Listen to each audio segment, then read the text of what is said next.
Malalapad na dahon, malalaking puno, at pangkaraniwang halaman lamang dito sa atin sa Pilipinas. Subalit ilan pa lamang ang nakababatid na maging ang punong ito pala ay sadyang maraming benepisyo at mga gamit. Hello, what's up? Your best here. Sa videong ito ay ating alamin kung saan-saan mo nga ba maaaring gamitin ang punong ito na madalas ginagawa lamang panggatong ang mga sanga. Kaya naman kung bago ka pa lamang dito sa ating channel ay huwag mong kalimutan na pindutin ang subscribe button at ang notification bell at mag-follow na rin sa ating Facebook page upang lagi kang updated sa aking mga bagong uploads.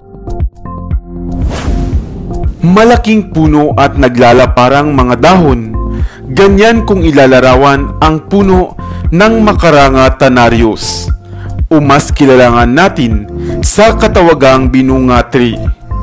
Tinatawag din itong himinday sa Bicol, biluan sa Pampanga, at alungabo naman sa Baguio.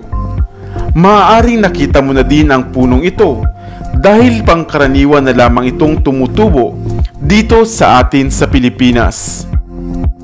Ang mga dahon nito ay may hugis na peltate o oblong ovate, habang mayroong mahabang mga tangkay. Ayon sa pag-aaral, ikinukonsidera ang puno ng binunga bilang isang emetic, anti-dysenteric, antioxidant at antibacterial. Isa rin pala itong mabisang anti-inflammatory, anti-diabetic, analgesic ang mga sanga, dahon, katawan at maging ang ugat nito. Ang dahon at katawan nga nito ay mainam pala sa paggawa ng alak o ng tinatawag na basi. Ang bunga naman nito ay inihahalo pala sa palm juice upang gamitin sa paggawa ng magandang klase ng asukal. Sa ibang lugar naman ay pinakukuluan ang mga dahon at ugat nito at gamit pala sa mayroong disenterya. Pinakukuluan din ang dahon nito o ang ugat upang mawala ang ubo at panlunas pala sa palaging sumasakit ang tiyan. Samantalang sa bansang Thailand ay ginagamit na pantapal pala sa sugat ang batang dahon nito. Samantalang ang mga dagta na buhat naman sa katawan ng puno ng binunga ay gamit pala na pandikit sa mga ginagawang gitara at instrumento.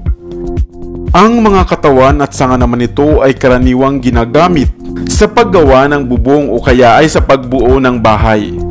Samantalang ang malalambot naman itong mga ubod ay sinasangka pala sa paggawa ng mga plywood at mga particle board. Kaya naman kahit pala ang isang simpleng punong kagaya nito na binunga ay marami ding pakinabang. Hindi lamang pala isang mainam na panggatong sa pagluluto, ay mainam din palang halamang panlunas. Ikaw, nakita mo na rin ba ang punong ito sa inyong lugar? Ano naman ang tawag nito sa inyo? Sana ay may bago kang natutunan sa videong ito. Iwan ka naman ng comment sa comment section sa ibaba. I-like at i-share mo na rin para naman sa kaalaman ng iba.